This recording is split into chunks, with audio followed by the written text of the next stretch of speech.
All right, so we're super excited to make sure that you're encouraged to come on out next Tuesday, second Tuesday, April 13th, for our in-person breakfast for dinner class.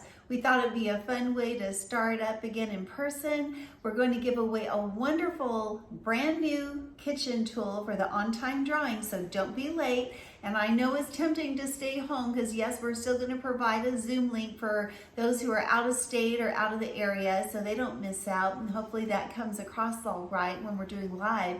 But the nice thing is if you can't come in, you still don't have to miss out, but please come in. It's so much more fun and you get to eat the food too. And here's what Jim kind of hinted at. He said, you know what? If there's 20 or more households there, he might even give away something extra big as a second giveaway that we normally don't do, just to say, hey, let's celebrate being together. And of course, we're going to do our 5-minute recipes too.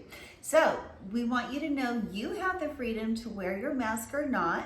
We're going to respect everyone's boundaries. So those who are wanting to be very super cautious still, you can sit in the back and wear your mask. And those who are more comfortable can sit up near the front. We've got plenty of space.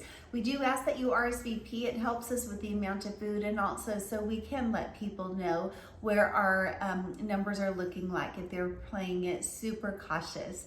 So I think that's it. So please come on out and help us celebrate breakfast for dinner. And we thought this would be a great month for that because then you can pamper mom a little better on Mother's Day with a wonderful favorite breakfast recipe. Thanks guys, see you soon.